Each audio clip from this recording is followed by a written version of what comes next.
What's up, Boulder Comedy Show friends and family? Welcome back to another episode of the podcast. We got a great episode today with a very good friend of mine, longtime friend, Chris Charpentier. But before we get to the episode, I do want to say big thanks to our sponsor, Terrapin Care Station. These guys have some of the best weed, the best concentrates, the best edibles that you can get, and the best prices. They got a medical and rec shop in South Boulder, another recreational shop in Middle Boulder on Folsom Street, and then they got 2 more rec shops in Denver and one in Aurora as well. So make sure you check them out. They support this show, and we support them. Don't go anywhere else. Trust me. They got the best for the best. Best weed for the best price. Okay?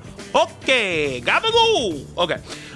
Make sure that you check them out. They're good people. Tell them Brent sent you. It'll put a smile on your face, at least. Happy to get to our episode. So pumped to have him here. He's been featured at the Montreal Just for Laughs in Montreal, which is about as high as they get for comedy festivals. He's been on Jimmy Kimmel Live. He's had several appearances on Those You Can't on TruTV. So happy to have him here. If you would, please help me welcome the very funny Chris Charpentier. Enjoy. There's my son inside. Perfect. Illusion until they find a cure.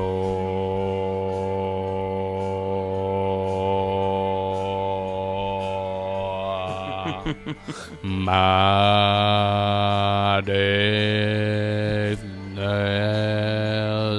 than the boo. You sound really good, Chris. Thank you. You sound like really good. I know that can't be true. I've never had any training, and it shows. What is the background on that computer? And please tell me it's fake. Stalactites. That's a real stalactite? I don't know. It's on Apple. Wow. This is Apple shit. I don't know that's You know Apple's got stuff, right? like they own caves that have stalactites? Yeah. Dude, Apple's got $6 billion in just liquid cash. Ready to go. Last I checked. So what you're telling me is they have caves? Among other things. I don't think that's true. I don't know if it's true either, but it certainly feels like it absolutely could be true. You know what I mean? No, I really don't. I don't think Apple owns caves with stalactites. How do you think they get? How do you think? Or stalagmites, for that matter. How do you think they get the power for all their batteries? The same way everybody else gets power for batteries. Rainbows, idiot. That's a good point. That's a great point. I didn't consider that. Thank you. And I appreciate you bringing that up. Would you like to take the honorary rep for the show? Go ahead. Wow. If you're going to be a dick about it, then I'll absolutely go ahead. What was please. face? What was that face he just made? Please, go ahead. What, do you think I just want to do this? I think that you have to do it. Why do I have to start? You're the guest. Because this is my show. Because a minute ago, I almost spilt this wine, and you were bad at keeping drinks in their cups. Only at your home, for some reason. It's really weird. It is weird. So I'm going to need a second. I'm going to calm down. Are you nervous about the podcast? I'm so nervous, dude. I would be too. I ask a lot of hard questions on this. Hard questions? Yeah. Okay. That's a dick joke. It's fun because that's your camera, and this is my camera, and that's our camera. If they could see how messy my kitchen was right now, it'd be a lot funnier. It'd actually be a lot worse, but I'm glad they can't. Also, the only reason it's messy is because you just fed me a wonderful dinner. I did feed you a wonderful dinner, and I cracked open a very nice bottle of wine. You did, which then you poured out of a boar's head. It's an aerator. That's why it's pouring out of that. Okay. That's fine. It's like it's vomiting out of the fucking... This definitely is my favorite part. It's like it's vomiting out as it comes.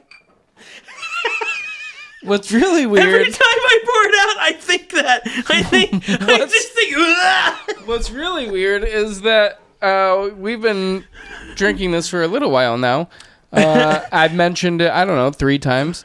Before we started recording, you said nothing... You talked very sophisticated. You used its French name. Eberly. Eberly. Yeah. With a B. a B. you did all these high and mighty things, and then we started to record, and you're like, it's barfing. You're a whole different person on and off the mic, and surprisingly Worse. You would think I'd be more sophisticated on the mic, right, but I'm not. No, you tone it down. Smart. I just want people to know on the air what my true self is. You know what I mean? And also, I will say, in case at any point for the viewing audience, if you notice that either of us get shocked by how garlicky the other person's breath is, we've eaten a lot of garlic. We may have eaten a quarter pound of garlic today. Easily. At least a full head, or at least 2 full heads. It was good. It's a lot. I bought 13. No, I didn't buy 13 pounds. I bought 3 pounds of garlic at Costco. Honestly, 3 pounds, 13 pounds. It's a lot. When you start buying pounds of garlic, it doesn't matter. But here's the thing: it wasn't even it wasn't just garlic heads. It was peeled garlic. It was ready to go garlic. Ready to go garlic clove. That's too much garlic. Yeah. I've been, as I've told you, I've been putting it in my breakfast. Cereals? Oh God, I fry up some garlic just to put in my cereal. Why not? It is pretty good to roast some garlic. I got this new air fryer. This is for a different episode, but I got a new air fryer, and Chris and I have been testing it out, and it's the best. I feel like. Yeah. I think that's the only way to describe it. Well, honestly, so far, the only thing I've had out of it is straight garlic. We've cooked other things in there, haven't we? No. I cooked you Brussels sprouts. You're right. And they were great. You're right. They were really good. I apologize about my very intense burp I just had right then. I feel like it was very garlicky and very wine-centric and intense burp. It's a good wine. Did you do this yet? No, I have not. What are we doing? It's the podcast can't start till that happens, I guess right? not. The podcast can't start until I drop my AC down to 73 and turn that fan on me because I am getting a little warm. Hot. You get sweaty. I do get sweaty. So I'm gonna take a rip. Yeah, you're gonna do that. And then Nick is gonna edit the whole AC thing out. He's gonna leave the explanation in. He's gonna leave the edit, like me actually going there out. Thanks for doing this, Nick. Yeah, Nick does a good job. I like bet. Nick. Do I know Nick? Have we met Nick Holmby. He works at the Comedy Works South. Oh, tight. Yeah. I like to keep it in the family. You certainly don't like to keep it in your pants. Especially not with my family. Keep that in. You can. Oh, man. These microphones are good. They don't hear it. Your microphone's good. I know. Yours is pretty good. Well, it's like your mom, whatever. Oh, is that a your mom joke? Yeah, I did. Your microphone's good. Well, you're like, these microphones are good. I said, your microphone's good. My microphone is very good. It costs a lot of money. Here's the thing: is I haven't. I spent. You know what? Once I get a guest worth buying another $400 microphone, then maybe I will go purchase one. I promise. What I'm gonna say is better than what you're gonna say. What a dick! Who is this guy? Let's switch. Now it's windy. That's why you wanted to do it before. So you couldn't get high. I wanted you to look like an asshole trying to smoke weed on my podcast. Okay, you didn't have to pull it through like a fucking middle school AM. I didn't. It was clogged, idiot. No, it wasn't clogged for me. Look at it. It wasn't clogged for me. Look at what happened. Is Yeah, it? Did I pull it through? It looks like it. You're a dick. A lot of animosity in this pod. I just want to start off by saying Let's welcome. start over. Welcome. I'll start off by saying welcome to the first episode in the completed studio. Yes, thank you. David Bory was here for the first in-person episode, but this wood piece was just sitting on a foldable table, so our knees kept bumping, and it was very awkward. Now I have built this whole table and desk out with a tenth of help from you with some brainstorming ideas. That's right. And now you're here. I am here. It's a pretty good studio, huh? It's great. Nice. It scared me a little bit goes earlier. Up and down? Because it goes up and down. It does go up and down. It scared me a little bit. Here, let's just show the audience at home what that looks like. Okay. If you could just lean back a little bit. Just go ahead and lean back. No, it's okay to lean back. Yeah, I know. Chris, you're gonna break it. Chris, if you break my podcast, Chris, don't break my podcast. Don't break my podcast. I'm not gonna break your podcast. That's it, right there. There's a chance I'll spill. There's a chance. There's a very good chance. Spill your wines. There's a very good chance you're gonna spill my wine. This is fun though. It's pretty cool when it's up there. It's silly. It's kind of cool. But also, when you do have it up like this, it's nice. And we were standing and leaning and talking and having a fine time. Great time. And then you were like, it's going down. But you didn't tell you. No, I didn't. No, you didn't Oh, say that's what anything. startled you. Yes. I understand now. Because suddenly the world got smaller. Of course. Which, of course, for me, a dream. I'd love... My sitting desk is your standing desk. Exactly. Okay. It's not that funny. It was funny enough because I didn't expect it to come out of you. Normally that would be a joke out of me. Oh, right, sure. But you made it funny. Well, thanks. It was good. And don't worry, I'll call you fat soon enough. All right. I can't wait. Let's take this back down to to Chris height because he's here. That is fun, though. It's cool. And also good work, seriously. Thank you. You did this all yourself. I did, and it was That's not pretty easy. cool. It was definitely not easy. Because here's the thing. The top part of the desk, this part right here, which this camera is resting on, or is more suspended in the air on, is an inch and a half thick. I had to flip both of these and put a not stable two-legged desk up with a one-legged desk, and I had to suspend them both in the air myself. Very difficult. And I did it with the help of some trash and some exercise. So trash, some trash. Nice. An exercise ball, a.k.a. trash. I'm surprised that's what you call your girlfriend.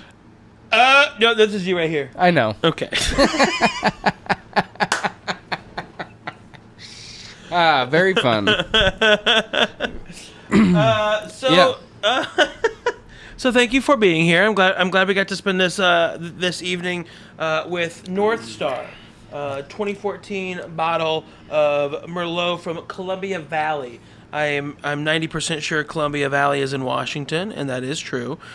This right here is produced and bottled by North Star Winery in Walla Walla, Washington. Walla Walla, Washington. Yeah. We can talk about that for a second. Okay. Walla Walla is a place. It's a fun name. It's a really fun name. It's a fun name. It's a fun name for a fun wine, is what it is. That's true. So, hang on. I'm just going to let my... Okay. If you were to name a city, what would you name it? It wouldn't be Walla Walla. Why not? Because that reminds me of you're not fun? No, it reminds me of the Grease song. You know, Walla Walla Walla Who. Tell me more. And that's not a good thing? I mean, it's okay. Okay. What's your city name going to be, and what musical is it going to remind me of? That's Chesterfield. So much fun? That's what you're going to call? Chesterfield, named after the Cheeto guy. Chester? Chesterfield. Chester the cat? Chester Cheeto. Yeah. He's more like a panther lion. You're going to name your city Chesterfield. After Chester. Chester the Cheeto man. Yeah. Wow. Yeah. I think that makes sense. So someone needs to honor him. Well, you're just such a... I'm kind of a cat guy. You're such a deep thinker. I'm a cat guy. You're a deep thinker. And that's why people listen. They're like, I'm going to tune in because I want to hear Brent break my mind. That's true. Yeah. And you've done it again. Hey, you know what? I'm here for the people. Can I ask you a question, a podcast question? I would love that. I do a podcast. You do. 70 episodes deep. 70. Haven't even had me on one. That's fine. It's true. Eventually I will, and I'll eventually ask you this question. I'm going to be on the 100th episode. I already know it. Maybe I'll ask you this question, because we have a lot of different questions, a lot of different segments. It's very weird and bizarre. Anyway. Yes. It's more of an anti-podcast. No. It's for sure just a podcast. But it's an anti-cast. But I will say this, and this is just a question that we've come across, and I'm interested to hear your answer, because it's a question I've asked a number of people, and I find it curious. When you're at max relax, right? You've gone into the shower, and you've already done all the showering. Shower's done. Whatever. Soap is off. Or whatever your routine is, so to the point that you're like at maximum relaxation in the shower. This has been a perfect shower. You're everything that you've got ever, Best shower ever? No, but you're done in the shower basically. Is it my shower or is it? It's whatever shower, any shower, any shower. There's 3 shower heads for sure, and some steam. Okay, that's fine. Oh, it's a good shower. I'm gonna get to it because it's really not that big of a question. Really looking forward to this question though. It's not that big of a question. You've built But it up so much, it better be Well, good. that was an accident. Do you, when you're relaxing at full relaxation in the shower, are you facing the shower head or are you have your back to it? I mean, That was a good cat. That was a good cat meow. break. I don't know. I don't know how if your $400 mic picked up that cat. No, it's pretty quiet for that. Boy, that's a tough question. Take your time. I'm trying to run myself through it. Full relax. I would say, yeah, I got it. Okay. My full relaxed state Yeah. when I'm showering. Yeah. After all is said and done. Yeah. It's been a fantastic shower. Sure. Probably like a top 9. Wow. Yeah. That's a good shower. Top 9 shower. You were dirty. Real dirty. Mm-hmm. I would be, now granted, for this example, it has to be one shower head. But in my reality, there's like 3 to 5. Okay? Okay. Okay. What you just said didn't make sense. I know, but that's fine. like the way that I get it, because what's front or back when you have 5 shower heads surrounding you? It's a vicious circle, like Dane Cook's legendary comedy special. Legendary indeed. Okay, I get what you're saying now. Because in your because then you're always facing it. in your brain they're 5 around, Correct. not 5 on one wall. Correct. Got it. Which is why I think that answers the following part of this equation. Right, yeah. Which is Facing, of course. okay. Because head down, waterfall shower, just fucking going over my luscious locks of hair, dribbling over my face. That's what you like. That's what I believe. Okay. Does that mean I'm a serial killer? No. I think most people are that. I think we may have cracked the code recently with this. I feel like I've cracked the code on this podcast. Okay. Just now? No. Oh. In general. Okay, we'll But talk I gotta about keep that in a doing it. second. Yeah. Ours is, I'm pretty sure that, because I'm away. I face away. What? That's right. What kind of psychopath are you? I wanted to hit the back of your neck? The nape? Do you have your guests on, ask them questions, and then you answer for them? Is that how your podcast works? It's a very one-sided podcast. It's like, oh, I'm not going to give you half a second to search for the word you're looking for. Anywho, I like to hit it the base of my neck. That's right. The base of my neck. And then I have some of the splash go over the top. Top of the run spine. down my chest. Yeah. And some hitting the back of my hair, some going down my back. I feel like it covers most of my body gets covered that way. I tuck in my arms real close like this. This way the most of my body is getting... What, are you scared in the shower? What's the matter with you? No, I'm trying to get... I'm trying to stay warm and just relaxed. Anyway, I think we've cracked the code, though, because very few people have said back to the thing. And I think it's just short people. And I think it's because of front two... I'm just getting it right in my face. I gotta turn this down a little bit. I'm too loud. I'm too excited. Oh. Shocker. What did you just say? Shocker. You're too loud? Your boy's a little too loud. Do you remember what I said earlier today? I've heard about things. That's what I said earlier today? No, I've heard. I remember things. Okay. Okay. Well, earlier this evening, listeners... I went ahead and told Brent that you're just so fucking loud. I am pretty loud. It's incredible. It's because my disability. I'm a stuttering person, and Chris doesn't. He doesn't care about people that have disabilities. But that's okay. Okay, if you're gonna say that, I'm gonna say exactly what I said earlier, which is that your disability is slowly giving me a disability because you're so fucking loud. It's injuring my hearing. Permanently. That's my bad. It's okay. That's all right. Well, luckily we're friends. I think now is a great time to introduce my guest for the podcast tonight. Oh yeah, I think so too. I'm sorry. We've been hanging out tonight as friends, and now we're enemies.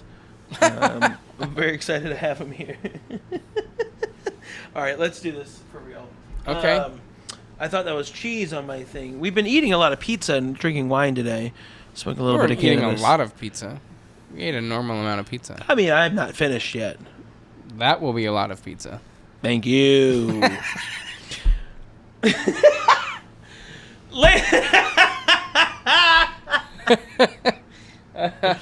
That's fun. Uh-huh. Gents and ladies, I am so excited to bring one of my very long time friends in comedy to the podcast, and I'd like to introduce you to Chris Charpentier. What's up, Chris Charpentier? So happy to have you here. Thanks. This is him right there. You drop your shades. I did it on purpose. That's all right. Thank you for having me. I'm happy to have you here. I appreciate it. This is you're one of the two places I go. In quarantine. Yeah. And so the this only is exciting. 2 live podcasts I've done are with people that I hang out with during quarantine. And I'll be honest with you. I don't think I have a third one ready to go. I wouldn't even hang out with you That's if you didn't have that kick-ass little frozen pool that you have in the back of your freezer. apartment. It is so cold. Mm-hmm. And It's so let's nice, just though. first of all, he would hang out with me because I would. got a ton of great weed. But he from Terrapin Care Station, our sponsor. Good. So yeah, they're the best weed. Great prices, great places. 2 stores in Denver, 2 stores in Boulder, and by 2 stores in Denver, I mean 1 in Denver, 1 in Aurora. Be sure to check them out. # advertisements. Anyway, so. They have great.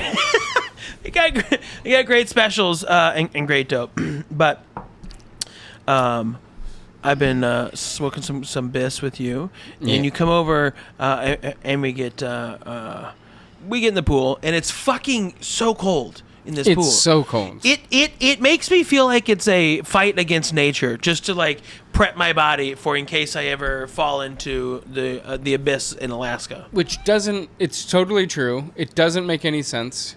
Today, it was 100+ degrees. Thank you. You should get a little coaster in Yeah, there. throw a little coaster under my glass. We're classy, dude. It's a nice new wood. Nice it's new table. Wood. Thank you. I got a nice new table. Oh, over we got here. the fucking. It's from IKEA, sure, but it's a nice table though. It's fucking dense. It's a countertop, and I still don't know if I'm Bernie Sanders or if I'm fucking Tommy. I don't know either. Very good. I forgot what you had asked me Doesn't even originally. I was matter. so excited that you did that voice. I'd lost all time and space. I turned into a kid again. We've been, we just been talking like we're just We've from been fucking around we've been because we got our fucking pizza from Little Tony's. Little Tony's. Oh, and it's Tony with an I, so you don't know if it's a little girl or if it's a if it's a man that's really fat. Because And if you're curious, it did start immediately because it started. I remember when you called to order the food, and you started by saying, because you did it over speakerphone for some reason, like you asked Siri to call the number, which I was said, weird. Siri, when you call Little Tony. You said Little Tony's, and then the phone number is 0872 whatever the fuck, and it started to call a number with 0 at the beginning, and you were like, no, I'm just trying to get you to call a number. And it didn't understand. You've been, it's the dumbest. It's one of the worst accents because it just doesn't. I mean, I'm not doing a great one either. Don't get me wrong. I don't think I'm great at these. But yours just slides in and out, and it's so fun. I don't want you to ever stop. I'm glad that we got it on. I can't hold it. I'm glad that we got it onto the pod. I'm glad it's made its way here. Oh, It's man. also so loud, which is fun. That's the only way I can talk like this. Because if I just try to talk like this, then I tell you, if I be quiet, then it's just gonna be a different voice. What do you want me to do? Whisper. Come on, that's why I can't kill anyone. No one sends me on the jobs because I'm like, all right, Tony, is this the one I'm supposed to kill? They're like, Tommy, quit talking so fucking loud. And I'm like, it's me, Tommy. You say your last name on the podcast. It's a witness protection last name. Bleep that out. Hopefully they bleep that out. Hey, Nick, don't forget this one. Bleep that out over here. It's Tommy DeSoto. Is Bleep what that out over here. This is a witness protection thing. Hello. Oh. You say your last name, they're going to know my last name. Hello. Well, we're cousins after all. That's true. Just like all Italians. We're all cousins. I don't think that's true. Okay.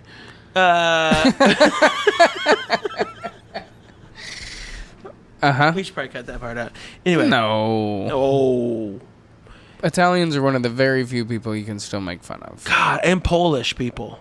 You can still do a good Polak joke. You can, but I'm a little bit Polish, so it's like easy, bro. You don't like the Polak jokes? I'm kidding. I don't care. Do whatever you want. I feel like a good Polak joke really brings a good room together. I think that right now, so long as it's making fun of white people, yes. wherever they're from, yes, it's not. You could do worse. That's what I've been saying this whole time. You know what I mean? If you make fun of white people, then bada boom, bada bang, you're okay. Just gotta leave the minorities out of it. You know, the browns, the blacks, Jews.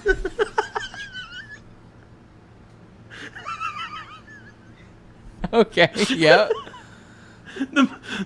Okay, you get it. Yeah, they did get it with the first one. You didn't have to give 3. It's the rule of 3. What do you want me to do? Just leave it at one example? That's not fair, because then I'm just picking on one group. Okay.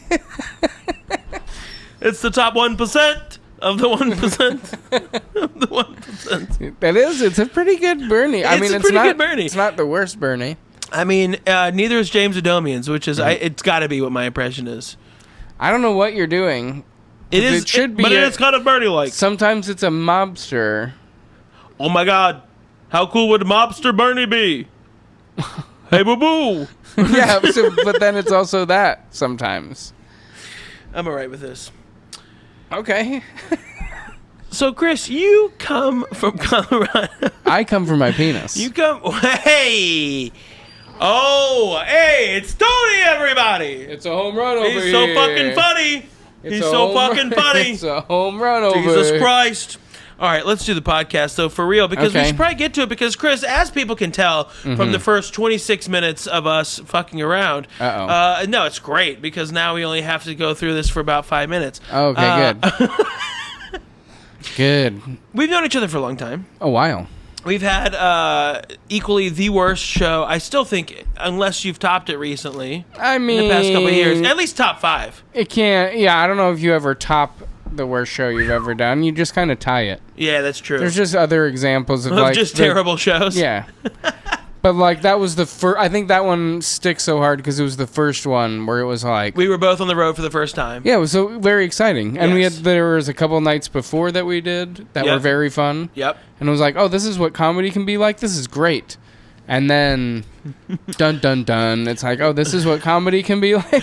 Oh my God, this is the worst. It was. It will forever be. I mean, just the pulling up to the place. We drove by it twice at least. 2 or 3 times. This is in the village of Cuesta, New Mexico. That's right. Village. It's not a city. It was a village. Nor a town. Nor a town. It couldn't. It was what is it? Unaffiliated. Not. Where you don't have your own county, you don't have your own tax. It's just unincorporated. Unincorporated. Mm-hmm. It's a village. It's the village of Cuesta, New Mexico. Yeah. And we drove by it a couple of times because we were like, that can't be the venue because that's a liquor store. Yeah. That can't be. And it was a liquor store. Yes. And it was also a restaurant. Yes. And it was also a VFW. A VFW. Yeah. And a pool hall. And a venue? Yeah, it was. It was all of those things in one. Yeah. And there were, I'm going to say, 8 women, maybe 6 to 8 women sitting at the I'd probably table. Say, I was thinking about 8 because it was just one table of all of them. Yep. They knew each other. Picnic-style table. Yes. Long. Yes. Right in the middle of the room. If this was COVID time, they would have been socially distanced. Almost, yeah. Yeah, because they'd ate to a table and then no one around them. Yeah, it was nice. And then their 8 husbands in the back playing pool. Yep, they were all either standing at the bar or playing pool. And I would say that none of them spoke English. Maybe 3%. Or definitely, maybe 3%. Maybe 3%. And we're talking 16 people. I can't do math well. Yeah, for sure. 3%. They spoke as much English as I can do math. So that sounds about right. 3%. It was incredibly bad. And I know that I was featuring for you. You were headlining. My first time headlining. First and last time that happened. Bro. Wow. 45 minutes I had to do. Yeah, I thought having to do 25. I think it was 30. I think I asked you to do 30. I was like, 30, whatever it was that I had to do, I thought was bad enough. I do remember, though, the funniest thing about the... I forgot about this till right now, actually. Oh, man. The fucking place also was a drive-through liquor store. Because you could hear the ding. You could hear the ding. The tire would pull over the thing. I forgot about that. The show sucked so bad, nobody was laughing. And then just occasionally... Ding, ding! Perfectly timed. Always perfectly timed. Right after a punchline, total silence. Ding, ding! It was like, great. And at some point, the ding, ding, I do remember this specifically. There was the ding, ding, and you said... Can you get me a bottle of vodka? Which was pretty good. You also on the way down there, this is one of my all-time favorite comedy memories. We're driving, you're driving on the way down there, and the booker of the show, who was a nice older guy, silver-haired fox. Mark Kaplan. Wow, you remember his name? Yeah. Nice guy, I felt Mark with like. a C.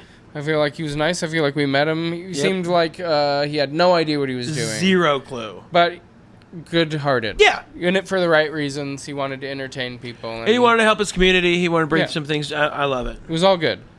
But he didn't know what he was doing. No, he didn't. And he called you on the way down, and we're all new to this. So if the guy's calling you, and even now you would do this, but at the time it was like, oh shit, the guy who... the guy who's booking me for all of this shit is calling me. We have to be professional. We have to do everything. We're all nervous. We're on the road. Whatever. So you answer, what's happening? He says, good news, bad news, guys. The host that I had set up for you all weekend long can't do it. He got a better paying gig, so he can't make it. Which, right off the bat, is like, that's not good. Bummer. For anybody, if there's better then paying, you're gonna have to do it. Well, if there's better paying gigs, we should be doing those gigs, right. Not him. Right. So that's a bummer. But it's like, okay. But he's like, but good news. I found the best impressionist in all of New Mexico to open for us. And Brent says, he was available? And I almost shit my pants. It was still the funniest thing. He took it in such stride, too. He's like, yes, he was available. Yeah, and he's like, we're oh, like, what great. the fuck, dude? The best impressionist in this all is so of New bad. Mexico. This dude was so bad. I remember his name, too, and I won't say it because we're making fun of him. I also remember his name. I'll never forget his name. Yep. And it was so bad. He went through his impressions twice. Yeah. He only had so many, and then he went through and did them all again with a different joke. He had to do 10 minutes, and he couldn't do 10 minutes worth of impressions. He could do like 7 minutes of impressions, and then 3 minutes of like, oh shit, and doing them again, but faster because they didn't work. It was so bad. I will say one thing for him, though, in case somehow he stumbles upon this. Maybe not great at comedy. Beautiful body. Holy shit, dude. I don't know if you remember that. Really upsetting. I remember he took off his shirt, and I was like, fuck you. I was like, uh-oh, do I have a crush on you? Because I don't want to. He wore a fucking vest and tie, no jacket. did. Remember that? He had a vest and tie. Man. Yeah. He also, his impressions, this should be noted, this is very important, that he did not do one unique impression. He did Robert De Niro, Christopher Walken, George Bush. Yep. Clinton. Probably. I think he closed Terminator. On a Clinton joke. What's his fucking... Arnold Schwarzenegger. Arnold, get down! He did all of the, there was nothing original about him in any sense. Yeah. And he couldn't even do those well. No. The best. Well, to his credit, he was the best in all of New Mexico. He didn't even have a neck tattoo. I can't believe it. It was great. Wild. Didn't even have a neck tattoo. I feel like anybody who could even maybe kind of do a better impression left New Mexico when they were 18 years old. They were like, I'm getting the fuck out of here. He was 19 and I'm still... tired of watching people fight in the street. New Mexico is crazy. New Mexico is wild, dude. It is it is the most neck tattoos per capita. That's my quote or stat, but also a stat that I've heard from another person. Most amount of STDs per capita. Wow. And then also I heard that, and I heard this from a comedian on the first time I met this person. And they said to me, they go, they tell me that they're from New Mexico. Oh yeah, I've worked down there, and I, mentioned a couple of shows that I've done down there that are like regular gigs. She goes, yeah, and says something. Yeah, little known fact about New Mexico, you can't have sex with an animal unless it's on film. What? Yep. And that's exactly what I said. I go, what? She goes, yeah. Oddly enough, if it's on film, you can say that you're doing it for research. What? What are you talking about? First time I met this person. Why do you know this? Dude, what the fuck? Were you like, so... New Mexico's wild, dude. Did you immediately say, so what animal did you have sex with? No, I think I just said some basic, like, yeah, that sounds about right. That doesn't sound about right, Brent. Right for New Mexico. That doesn't sound right for anywhere, buddy. That doesn't sound right at all. I feel like it sounds right. Wow. All right. Okay. But yeah, that was the first time I ever did comedy outside of Colorado, where I started, obviously, with you.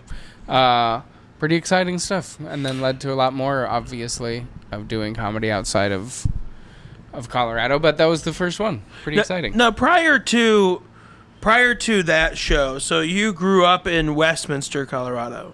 Westminster, Broomfield, that area. Whole time, born and raised? Pretty much. Born in Denver. Okay. Then. But Colorado through and through. Oh, yeah, 100%. Okay. So when you were growing up, what was your, did you think to yourself when you were young, because I know your backstory because we're friends and we've done another podcast on it, which is fascinating, about how you spent, 14 years, 12 years in a drug rehab? A couple, 5. I felt like 14, I'm sure. Oh, it felt like 110. In a drug rehab that ended up being a cult. That's so you right. can check that out on my YouTube channel. It's stuck. It's wild. Yeah, it did a great job. But that was during your teens. So I'm curious, was comedy ever on your mind when you were growing up? Did you ever really give a shit about it? Yes, I mean comedy took. Well, yeah. I mean, my dad played some comedy, like stand-up comedy. He would play Bill Cosby. Okay. And I loved that it made my dad laugh. I always try to make my dad laugh because my dad would make me laugh a lot. So it was like... Are you the youngest? Yeah. Okay, and I think that was somewhat of our relationship for a long time, was like, let's make each other laugh. Gotcha. So I felt like that was a big thing. And then right before all the rehab everything... Sure. Just before, so when I just started high school, freshman and beginning of my sophomore year. Eating a ton of acid. I was eating a ton of acid.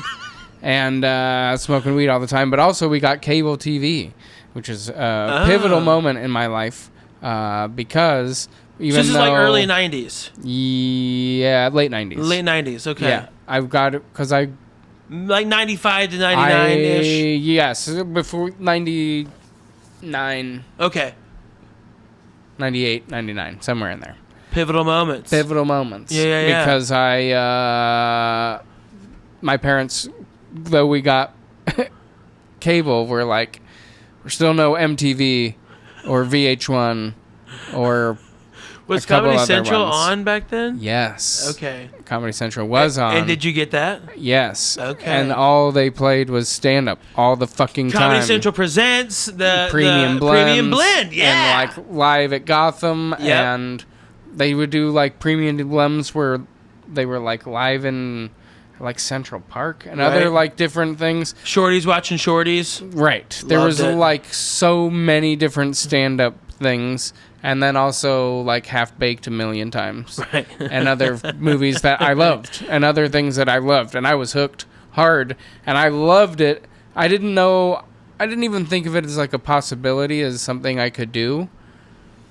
Just because I wouldn't... How do you start doing that, Sure. you know? You're in Colorado, you see it, you're like, that's fun. It's But like the coolest thing I've Yeah. ever seen. You can just be funny and something. Get on TV, I Right, guess. I don't right. even understand. And then, just like... Always wanted to, but would have never told anybody. Just like I always wanted to be on TV, like I want to be an actor or whatever. I always wanted to be in plays growing up. I auditioned for one in middle school for the Seven Dwarves. I mean, shoo-in. I'm small now. You should have seen me in middle school. Are you kidding me? It would have been perfect. I would have been perfect. But I was terrified. So I stood like as far back as I possibly could and probably talked about this loud.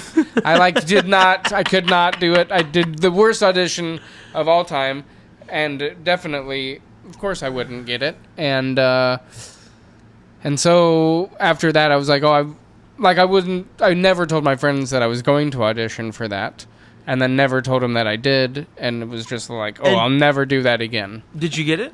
No. I thought your And height, I was your like- height would have carried you through. No, not at all. They didn't give a shit. They were He like, might look the part, but he is not the part. they were like, I don't actually. He looks too small. It's unbelievable. He looks like a child still. Exactly. Why do we have this 5-year-old in this? He was. We're gonna get in trouble. I was unpleasantly small. Anyway, but I would never tell anybody. It was like a weird secret because I was just embarrassed. Not even embarrassed, but it was like, how do you even do this? Sure. And I was too self-conscious, I guess is the right word to say. So it wasn't until much later that I would have ever even tried, and it was only through the egging on of other people. Oh, really? Oh yeah. Interesting. But so you always had the urge to perform, but you were watching stand up. Who were your favorites back then? Did you have any, or just No. whatever you could get? Whatever was on. Really Yep. interesting. There was no. I remember a single person. Really, I mean, like way back in the day, like I said, Bill Cosby Yeah. was like the thing, but then I couldn't tell you like anybody that I obsessed over or anything like that until I started doing stand up. And then How old were you when you started? 23, Okay, gotcha. 24. And this is post Really 24. post rehab. Yeah. And I already know this, so I'll say it. You Yeah. met a dude in rehab Right. named Mark Lee, Correct. who is hilarious. He's a nut. He's fucking great. Yes. Doesn't actually do comedy anymore, Right. which is unfortunate. But instead just does incredible things. He's doing what now? Solar shit. Yeah, he just got a job at a solar company, but before that he was working at Amazon. And Yeah. before that, He's at Facebook. Right. and before that he got his master's degree in atmospheric meteorology. What? Dude in rehab. Just and a comedian and a Yeah. and a comedian who used to hump gum into the audience. And a rap in the guide. funniest way. and a stockbroker. Yeah. He should really. I mean, He's wild. you should have him on. I really should. Yeah. I really He's a- should. he's a nut. He's a nut. He got But you. yes. He got you into it. Was Yeah. he already doing it at the time? So our friendship, we like just made fast friends in there because we're just fun and funny. Sure. They had functions on the weekends where you would like dress up and do different things. Or that sounds stupid, but a better way to explain it, like It was they a would have, rehab cult, so yeah, there's a lot to explain. But like they would have like themed parties. That's the better way to say it. So they had a 90s dance party one night. And I was like, okay, I'm going to get real done up. And I dug around in my old clothes and I found some white sweatpants and a white Air Jordan sweatshirt. It was sick. And an old like skateboard. And I was like, this is great. I'm like nailing this look. And I went over to a friend's house getting ready to go to this party. And I met Mark for the first time. he was at the friend's house. Yes. Okay. And Mark also had a skateboard. And I was like, hey, you want to go old school skateboarding? And he was like, yep. And then we were just friends immediately after that.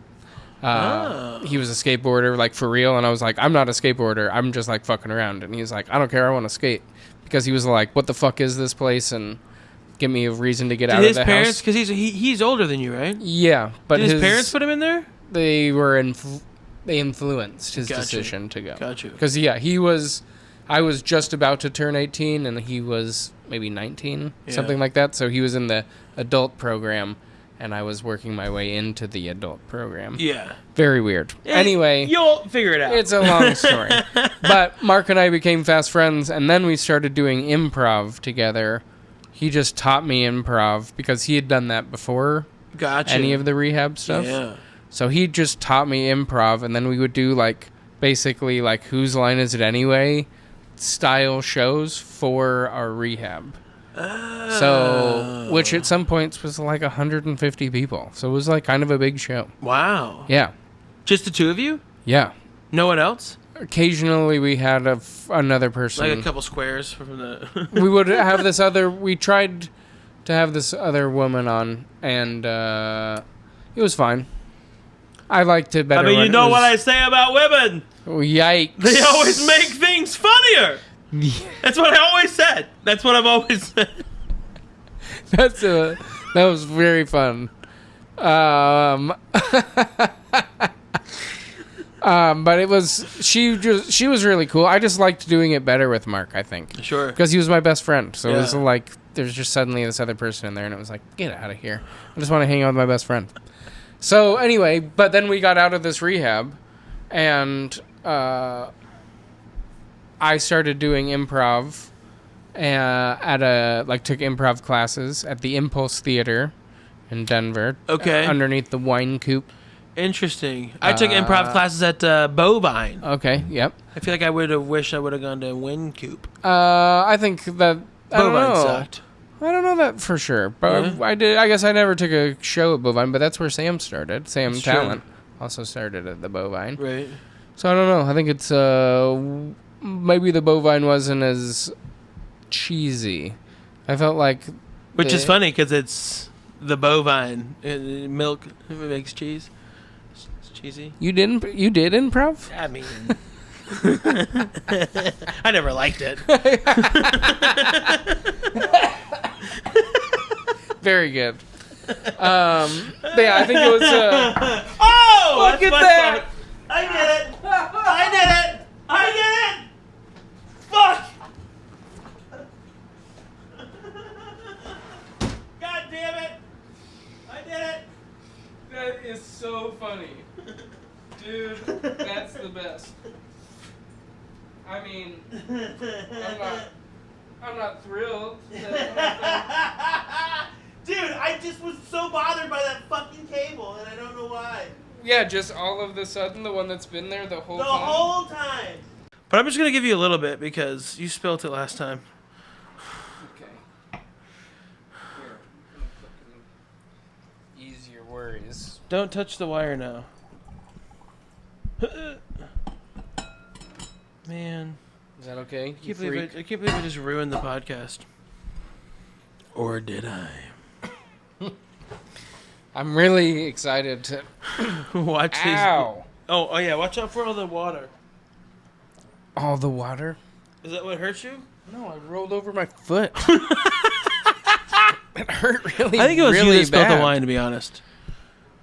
We have video proof. I don't have any of that, to be honest. That's out of frame. Well, that one might be a little incriminating, but... So, Mark Lee... I just want to say that we have a trend of Chris spilling beverages at my house, and it's unfortunate that the most catastrophic of the beverages was spilled by your boy.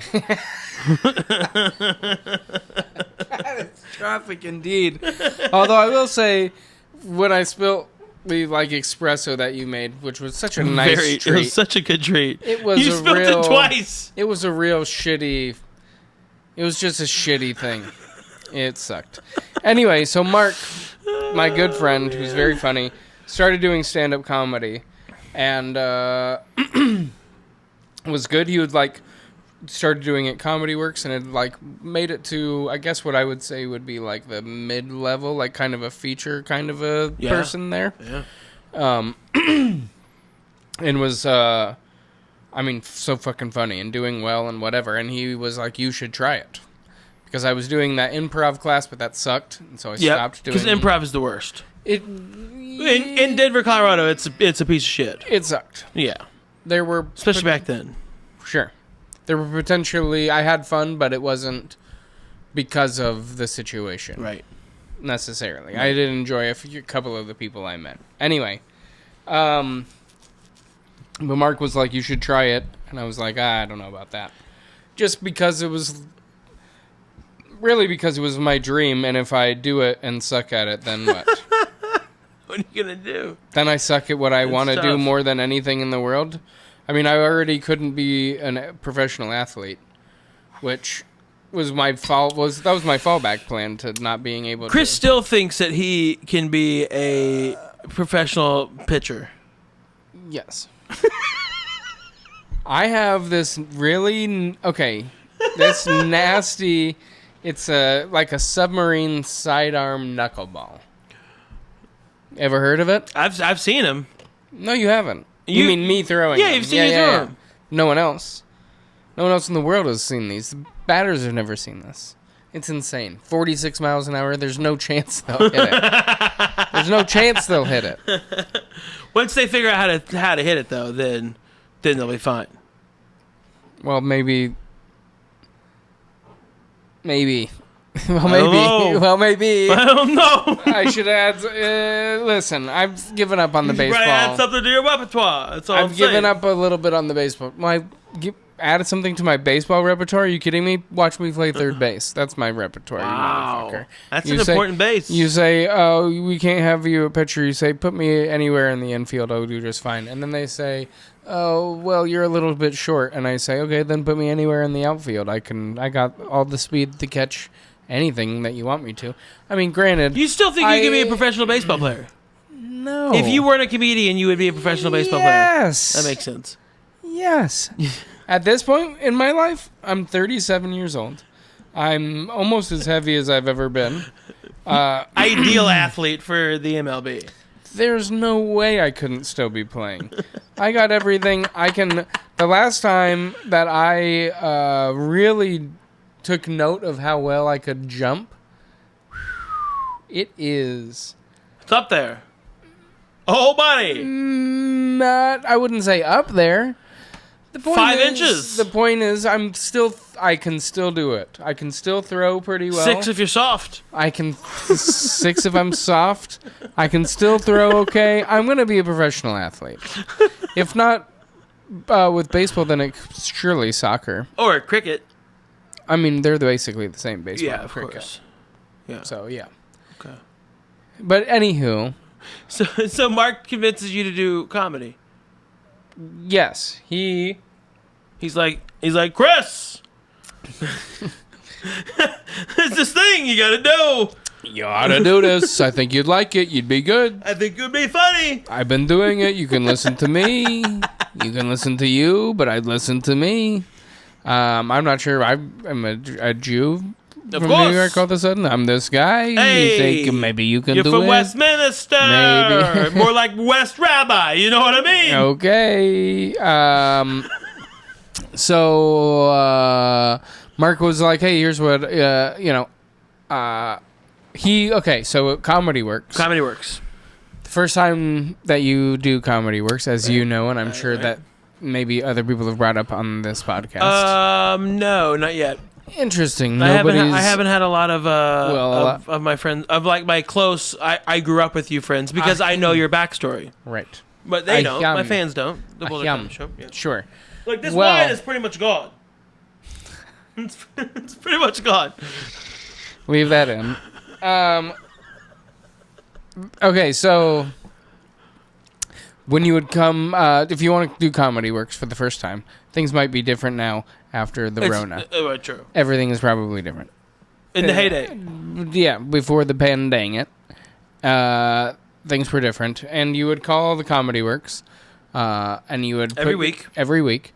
to find out. You didn't get 2 minutes. Yeah, to find out whether or not you get up on Tuesday night for the new talent night. And you'd sign up every week, and it would take 6 to 8 weeks to get on for the first time? Back then, yeah. It's like 14 now. Okay. 6 to 8 weeks to get on for your first time, and you get 2 minutes. And Mark knew the drill because he had already been doing it and done it for a long time. He was on the roster, right? Yeah. By that point, he was already like a paid person at Comedy Works. Pretty cool. Totally cool. And so he knew the system, and he knew what the deal was. So he actually had been calling for 4 or 5 weeks, something like that, and saying my name. Really? Yes. Holy shit. So then he, because we lived together at the time, and Mark is a doof. He came home one day and was like, "Hey, you're up next week at Comedy Works. You have 2 minutes." And I was like, "What?" Yeah, and I like. To be fair, I had been helping write jokes with Mark. I'd been like helping him write his jokes. So I had some idea. I had like written a joke before, but not my own joke of any sort. So I was like, well, shit, I better do it. And he convinced me to do it. So I went up like 3 or 4 days later with 2 minutes worth of material. Wow. Mm-hmm. Okay, now here's my favorite question to ask on this show. Sure. Now, knowing Comedy Works new talent, I probably know this answer, but how did you do your very first time? I can honestly say, truly and sincerely, I have no idea. I haven't got that answer yet. I really feel like I blacked out. Wow. I went out. I did not expect the lights to be so bright. Right. There was way more people than I wanted there to be. I know I did well. Like, I know that I went out and I did not bomb. In my head, I crushed. I know I didn't crush. I just had never heard more than one person laugh at me at once. You know what I mean? Basically, or like what my about group when you're of doing 3. The improv stuff with whatever. Mark? It was not like that nothing is like Comedy Works. That's true. And the first time doing it, and the fear that was racing through my body, and all of that, I really feel like I kind of blacked out. And at the end, I was like, "That was good." It was just good. Like, it felt really good. It was really, really fun. But I know it wasn't bad. Does that answer your question? It probably went well then. No, it definitely does. Because what I have found is the majority of comedians that have been able to make it through X amount of time and continue to keep doing it and probably have a long-term career in this did well their first time. Yeah. Majority. That makes sense. So far, the only person on this podcast that I can remember that has not done well their first time was Caleb's, and is still successful, is Caleb Sinan. I can believe that. I mean, I can too. But he also thinks that he doesn't do as well as he does. Well, that's a good point. Every time. That's a good point. Because he'll be like, oh, that was all right. And we're like, all right. I don't know if I've ever done that well. You piece of shit. He's very he probably humble. did crush, and I didn't know it because he's like my outlier, where I'm like, oh, he ate shit his first time, and he probably did better than he thinks. Probably true. And we're all a little did worse than we think, most likely. I will say though that the first, I'm gonna say, 10 times I did comedy, I did well. Yeah. And they were very sparse. I didn't do it like 10 times in 10 weeks even. Sure. It was like 10 times in the first year, maybe. Gotcha. Probably more like a year and a half. Are you doing open mics? Or are you doing shows somehow? I was able, because of Mark, to do quite a bit of shows at Comedy Works because I got to do the funny Final Four because he was a captain for one of the teams. Gotcha. So he picked me when I should not have been doing that. And then also the new talent competition. I just happened to get in like right at the right time to do that. Yep. So that was another time, and I think I made it to the second round the first time I did it, so that was a few more times. But I pretty much only did it at Comedy Works, the first however many times I did comedy. Interesting. 8 times, something like that. And I did okay or pretty good, and was like feeling good. And then I did bad for probably like 3 years. So was that when you decided that you want to pursue this? Yeah, it was pretty much right away.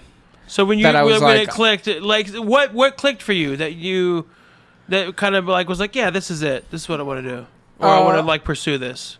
well, I guess like pursue it like as a real thing. That took a while longer. Okay. But the like I'm gonna keep doing this was immediate because one, I wasn't doing anything in my life at that point in time. I like really needed something, and it filled the void perfectly. Right. It gave me a lot of something to do. It gave me a bunch of new friends. It gave me like a task to do like in the spare time to like write, and gave me a whole new thing. But I just like truly found I was like passionate, and I'm not a passionate dude necessarily. I don't. It takes a lot of something to get me excited, and excited for years is. There's very few things that have stuck besides sports and comedy. Basically, that's why I still think that I can be an athlete, a professional baseball player. That's right. But yeah, so it was. But it was pretty much immediate that I was like, "Oh, I'm going to keep doing this because it's." I can't even describe what it is. It's like a drug, or however you want to say it. It's pure heroin. That's how. That's the best way to describe it. That's how it's been described before. And yeah, I mean, that's exactly what it is. And it's like the immediacy of the response. Like I can think of something that I think is funny, and then go and find out if it is that night, potentially, whatever, or usually within the week, find out. Right. And like there's just nothing. There's truly nothing like it. Yeah, there's nothing like it. It is the best thing in the world. Yeah, it's the only thing that I can see myself doing. That and playing golf for fucking ever. Mm-hmm. Yeah. And it's just it's such a blast. So anyway, so you started doing it seriously after probably about a year and a half of fucking around, and then you decided to do it seriously. Mm-hmm. You started eating shit for 3 years from there, and then when did the ball start rolling? That in your mind, because you got some pretty cool things under your belt now. You got a Kimmel appearance. You have several appearances on Those Who Can't, which is our Colorado-based show on TruTV. Yeah. And so when did it because it had to have struck before that, obviously. Yeah. I for sure was once Too Much Fun really started going. Yep. Which was a show that I ran with Nathan Lund and Sam Talent and Bobby Crane. Yep. And R.I.P. Bobby Crane. Right. Now he's he's a lawyer. Doctor Lawyer, rock and roll Robert Crane. Right. And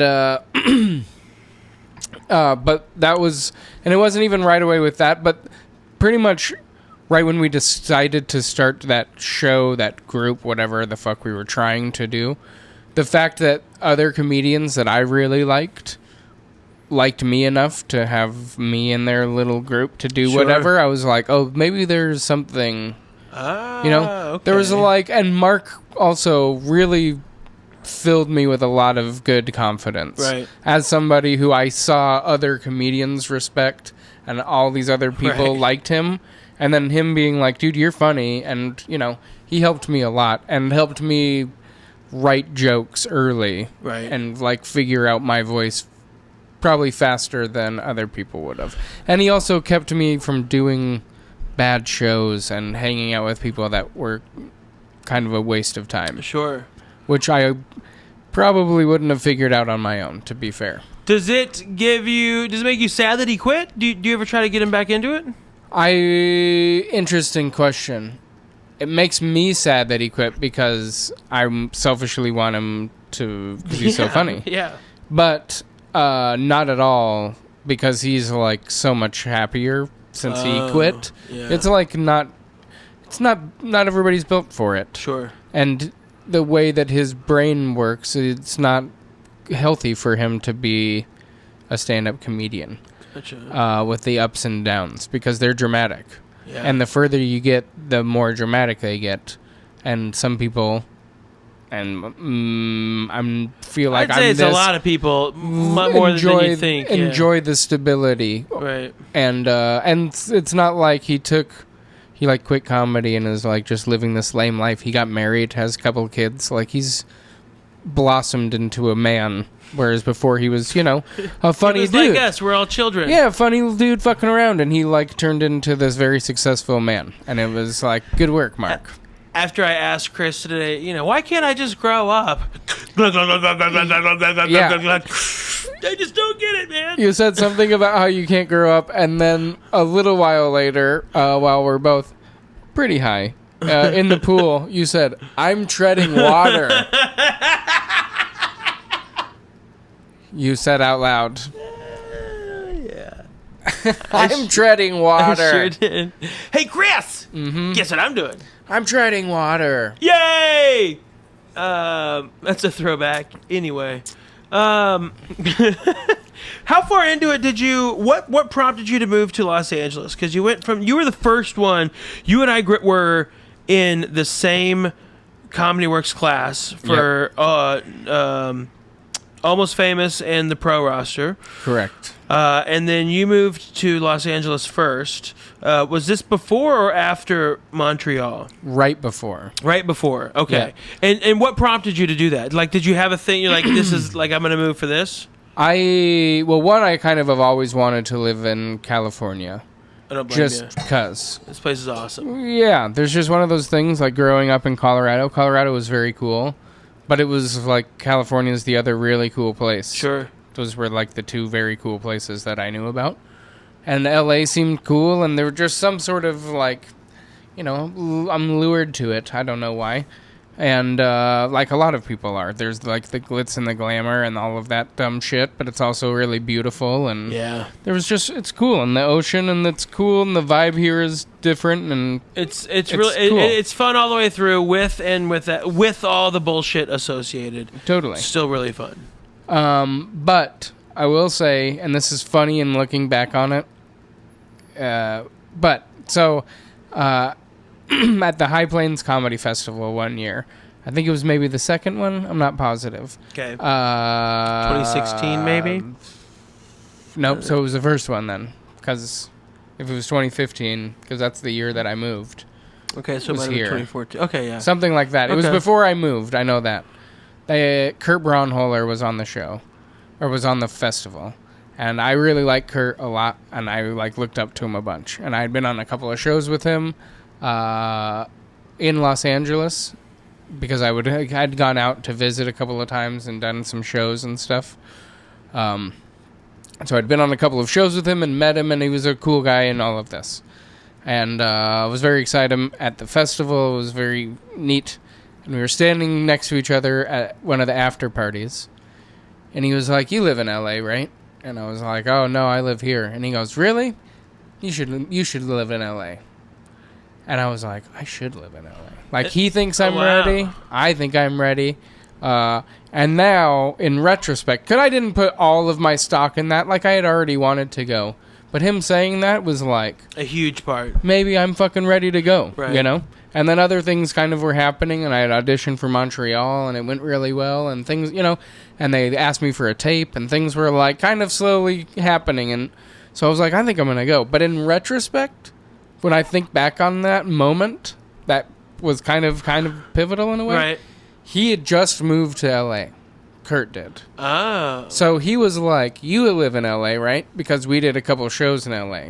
So he was like, just drunk, being like, "I'm trying to talk to the people I don't know," So he's like, "You live in LA, right?" And I was like, "No, I live here." And he's like, "Oh, you should live in LA." And I was like, "I should live in LA." He probably doesn't fucking remember it at all. At all. I think everyone says that. It's like, you should be pulled down with the rest of us. Oh, you should. You're good enough to be to be pulled down. And he was probably like, "I've put you in my head, so like, oh, you should be in LA, so that's where I've put you." That's how I think. Not like, you should move to LA because you've got what it takes. That's not what he was saying at all. But that's how I took it, and so I decided to go for it. It's pretty funny in retrospect. I've thought about it since, like, laid in bed one night and was like, oh. I wonder, fuck. I'll bet. Huh. Yeah, also, he and Mark really remind me of each other. Yeah, I can see that. I don't know. Yep. Anyway, so yeah, that was kind of the decision making was all right around that time. Yep. And then when I was getting ready and it was like pretty much set that I was going to move, the dude who at the time booked Montreal, he hit me up. He sent me. He called me actually. We had like contacted each other through email before. Yep. But he called me and left a voice message that said, "Hey, I understand that I bet that you're thinking about moving to Los Angeles, and I'm just gonna say that if you are going to move to Los Angeles, don't get an agent. That's all I'm gonna say." And so when he said that, I was like, "Oh, I'm making the right decision." Yes. Because he's telling me basically that I'm going to get into Montreal as an unrepped person. And that's a great way to get in. That's a shoehorn into LA. Right. Because now suddenly everybody's going to know me because I just did that. And so blah, blah, blah. So that like really gave me the final like, oh, this is a good time for me to go. Gotcha. Right. Wow. So and then it wasn't actually official until a few months later once I was in LA and I had a weird big blowout fight with my girlfriend, and she was in the shower, and I got a phone call that was like, "You're going to Montreal," and I was like, "Tight."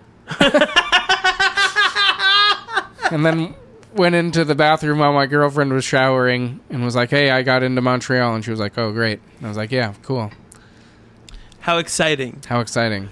I'm so excited right now. Yeah, this is great. This is the biggest moment of my life. Oh, man. That's the worst. Isn't that great? What? That's how. Really? I don't know if this is the same way for everybody, but I feel like everything in my comedy life has always had an immediate opposite impact in my actual human normal day-to-day life. Anytime that there was like a yes, there would have to be a no in my other side of my life. Yeah. Or before or during or something. They just had to work that way. I got into Bridgetown before everything. That was the first big moment for me really in comedy. Like big. Because there was like local big stuff. Getting up at Comedy Works, advancing a little bit, doing the Growlix or whatever it was called at the time. There was like some other kind of cool local big things. But getting into Bridgetown was like, oh shit, I didn't expect it. I didn't think that I was at that level yet. And when I got into that festival, it was like, oh shit. And I had to sell my car to be able to go. Oh, wow. Yeah. Because I didn't have the money. So you go to Bridgetown? Yeah. Holy shit. So my Lexus that we were talking about earlier tonight, I sold so that I could afford to go to. I'm surprised that covered the bill. Well, it wasn't that bad. But it wasn't great. I am also only surprised because the window was broke. The back window was broke out. And your shocks were broken. Because our friend had broke the window out with his foot while he overdosed. Oh, yeah. Oh, yeah. Anywho, that's a different story at a different time. That's fun. But there's always been a immediate opposite whenever I had a good thing in comedy where I've had a personal... Every time. Yeah. Ain't that the worst? Ain't that the worst? That's a life, buddy. Life is just a piece of shit sometimes. Hey, it's a classic saying. Up and down. Mm-hmm. Ain't that a shame? A classic saying. A classic saying. So you moved out here, and then how long from being out here, so you get Montreal, and then how long between Montreal and Those Who Can't and Kimmel?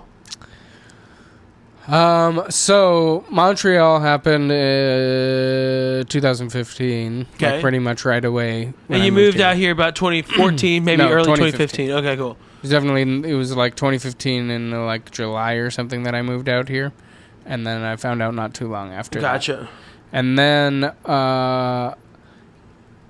let's see, then not too long after that, so they were already doing Those Who Can't, and those dudes, I really feel like I wish more people... Such a good show. It was a real bummer. Well, that's not even what I was going to say.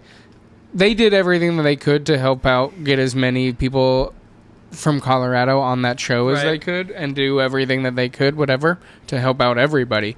And I really feel like the only reason that I got into such a good situation on that show is because I lived out here. Oh. And I feel like if anybody, of all the people that they wanted to be on the show, ideal. Lived out here, they would have been able to have a recurring character in it like I did. Right.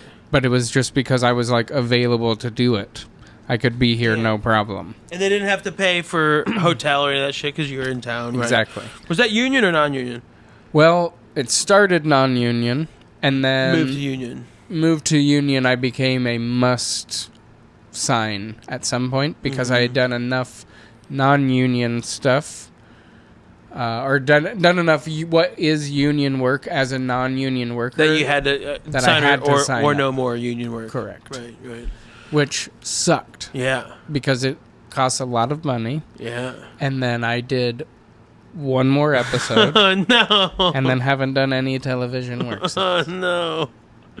Did you get to do an episode that Bobcat directed? I did not. I did not know any of the directors when I didn't. The highlight as far as those shows went, other than the fact that I was acting on television, which is fucking amazing. Yeah. And like watching my friends be in charge of an entire set. 96 crew television show. It was just incredible. Like the whole experience was incredible. But as far as like typical whatever, Sherry O'Terry was on the shows that I was on. She was on one of the episodes, and I thought that was just like tremendous. That's fucking cool. And I was like in a little scene with her, or like ish. So that was like very cool. And then what the fuck? I can't remember his name all of a sudden. How embarrassing. I wanted to say Randy Couture, but I don't think that's his fucking name. He's the UFC guy? Yeah, but that's not him. But the guy that I'm thinking he's a WWF wrestler. Oh, Randy Quaid. That's right, Randy Quaid. He was a like real Olympic wrestler, and then went into the WWE or whatever the fuck. He's a bald-headed guy. I can't remember his name. God damn it! I feel how embarrassing. No, it's not Goldberg. He's like their president of something now. He's a... Should we look it up? Yeah, look him up. Olympic and WWE wrestler. Kurt Angle! Yeah! I have a picture with Kurt Angle. Look at this guy. Holy shit, look at Kurt Angle. Right? That looks like me with my shirt off. It does. That's crazy. I have a picture with him with me in a headlock. I have a little more hair. It's pretty fun. Wow. So that was pretty cool. And then also on the episodes were Rory Scovel. And in one of the episodes that I did, his face was painted for whatever reason. Like he was the white Team and red. Spirit. Yeah. And we spent a good portion of the day playing basketball, like in between shots and stuff. And so we were just playing in a big gym, like a big empty gym, him and I with his face painted, dressed like a principal, and me dressed like a referee. It was really fun. It was a good day, for sure. Oh, man. Yeah, that was really good. So that happened. You got, what, 3 or 4 episodes in, I think? I got 2 in the first season, then 1 in the following. So 4 total. Gotcha. Mm-hmm. And then when did Kimmel happen? I don't know exactly in that timeline when. But it was after. Not after all of those episodes. It was after the first season. Cool. But before the following seasons. And that was, again, one of the women that helped book Montreal. Gotcha. Everything is so weird. Everybody knows everybody. Everything is weird in the way that things work like this. So she was auditioning, or I don't know if auditioning, interviewing for the job of booking Jimmy Kimmel. Right. And part of her interviewing process was to bring in a tape of whatever it was, 5 or 10 comedians that she liked that they probably don't know, because they wanted to like help break people. Gotcha. And that was like their big idea. And they also famously had somebody bomb on their show. What the fuck is his name? Oh, I remember. Rob Delaney. Yes. Rob Delaney has you can't find it anywhere. Got 1 million Twitter followers. You can't find the set anywhere. He bombed so hard.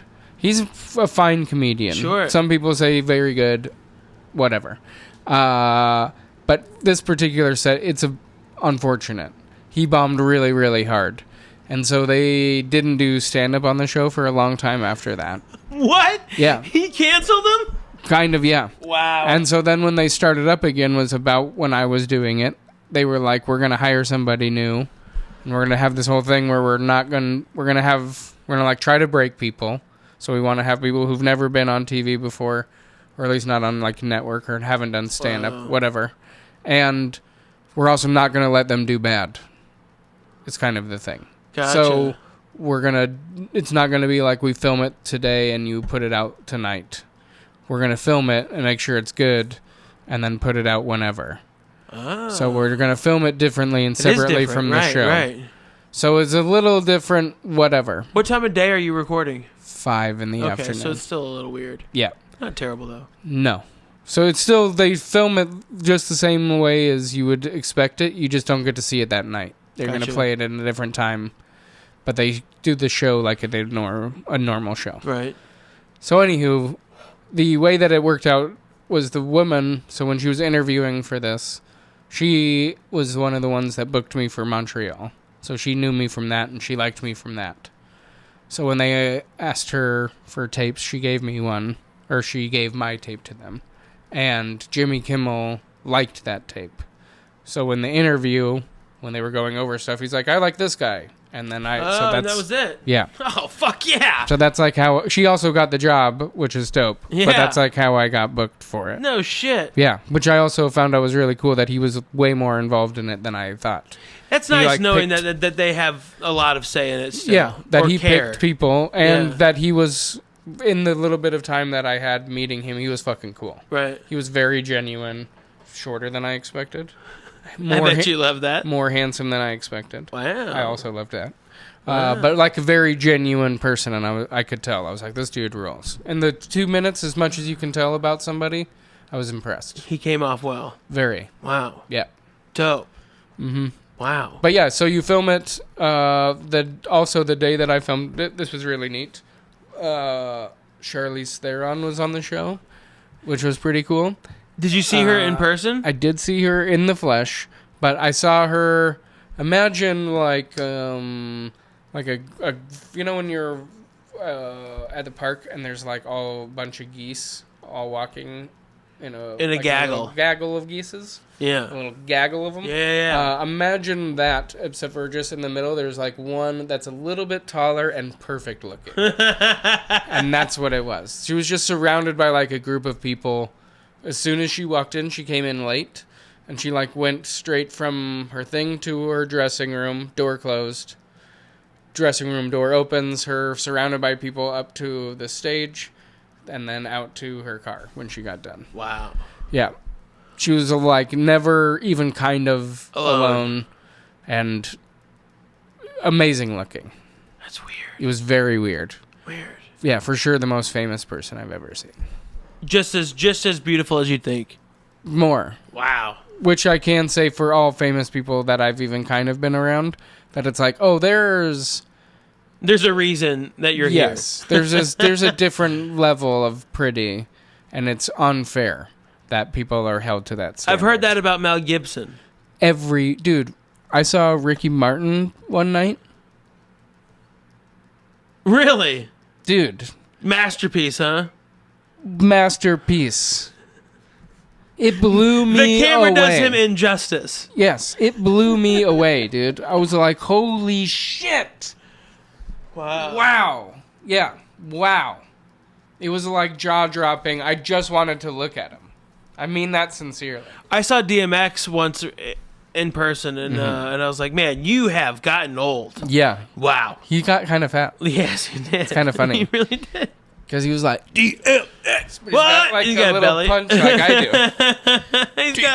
He had quarantine pounds before quarantine hit. Mm-hmm. That's funny. Well, that's quite a come up. Yeah, man. Damn. Well, fuck, dude. Now you're okay. So now we're at now you're at a podcast. Yes. Every week. Yes. You and I run a weekly show together when there's no quarantine at a fantastic little golf course, sure did. the Arroyo Seco Golf Course. And if people want to find your podcast, what is your podcast? It's called Sports Bullies, the game, the podcast. That's right. Just Sports Bullies, the game. Okay. And we figured out a pretty succinct way to talk about it now. Please. Here we go. Because when you explained it to me, I was like, okay. This is the best that I can do. Sports Bullies the game. It's a... it doesn't really have anything to do with sports, and it doesn't really have anything to do with bullies. How's that? Is that pretty good? It's an interview. It's an interview show where we use sports jargon to ask our guests anything about sports, basically. Gotcha. It's very, very silly. It's in the format of a game. There's a halftime. There's a pregame. There's a postgame. Yeah, it's. I run it with my very funny, underrated co-host David Van Huysen, who is a fucking nut. Love David. And to and give a golfer. Good golfer, good guy. Yeah. To give you an idea of like, because it's just absurd. To give you an idea, we tried to turn it into a television show, and we were pitching it for the 4 a.m. time slot on Adult Swim. That's a pretty clear... It's fucking weird. Yeah. It's really weird. Chris Fairbanks was a guest on the show once, and he, I believe he said, it feels like this podcast is having a stroke. So... That's a pretty good description. That's also a pretty good description. Yeah. It's very...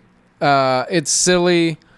If you like that kind of stuff, I think you'll really like it. It is absurd. We never talk about anything seriously, and I hope it stays that way. I love it. Yep. How can they follow you? Sharp comedy. Sharpie comedy? I think it's Sharpie. It is comedy. Yeah. Boy, I'll be honest. Instagram. During this quarantine, I've not been putting out much content. Yeah, it's tough. What am I going to do? I'm not... What are we doing? So if you want to see some stories about my roommate's cat and some beautiful places that I go occasionally, please follow me on Instagram at Sharpie Comedy, and then also on Charpie. That's right. Gotcha. And then also the same on Twitter, and I'm good for a couple of tweets a month, and they usually do pretty well. I think so too. I think they're pretty good. Thank you. Thank you. Well, Chris, it was great having you on the show. Yeah, but truly, please listen to Sports Bullies the Game. That's where I think you'll find the most of my content. I do that every week, and I write for it every week. I really do a lot for that. So, hell yeah, it's my baby. It's his baby. My baby. Well, now that we've run out of camera and battery on the GoPro, we've been at this for an hour and a half. This might be our longest pod yet. Seems like a perfect time to quit. I think so too. Plus, I mean, it's not really an hour and a half because we're going to cut out at least that wine spill. 20 minutes of it was wine spill. Chris Charpentier, everybody. Thank you so much for being here, Chris. We're going to high five. Hell yeah. Because we're quarantined. Brent the Great. Good to see you as always. Thanks, pal. We'll see you next time. Please check out our other podcasts coming out almost every Wednesday. And right here at BoulderComedyShow.com. You can check out our merch as well. Support our show. Go buy our merch. Free shipping on everything we got in the store. And don't forget our live stream every Sunday at 7 o'clock until we are live again on October 11th at the Rayback Collective in Boulder, Colorado. So excited to be back. This is literally my first announcement of it. Chris doesn't even know that we're back yet. Didn't even know. So I was about to say, wow, what the fuck are you talking about? I know, right? I was going to wait until you were done. We're live again, October 11th at the Rayback Collective. We're going to give that space a try to see how it goes and go from there. Who's on it? I'm still booking it. It's in Colorado. If you're going to come back to Colorado, you can do a spot. We'll talk about it. I'd love it. Thanks so much for tuning in, everybody. We'll see you next time. Of course, support our sponsors of the show. They support us, Big Top Studios, Terrapin Care Station, Pearl Street Dental, and our alcohol sponsors, Pilsner Urquell and Tommy Knocker Brewing. We've had none of those this evening. Zero. You can't get those out here. It's very tough. Anyway, thanks for tuning in. We'll see you next time. Goodbye. That's it, everybody. That's our episode. I hope you enjoyed it. Please share this with your friends. Like, subscribe, comment. We're putting these out every single week. Big shout out to our editor, Nick Holmby at Dude I Don't Know. He is crushing it, so I hope you enjoy the work he's putting in, because I know that I have. So check out our other podcasts on Wednesdays. And then don't forget, we still got a live stream every Sunday night right at BoulderComedyShow.com. And then, of course, if you want to get some merchandise, which for some reason I'm not wearing right now, I don't know why, they're all clean. I've got so many fucking shirts right now, I don't know why I'm wearing them all. But check it out at the shop right here, bouldercomedyshow.com/shop. We'll see you guys next time. Goodbye.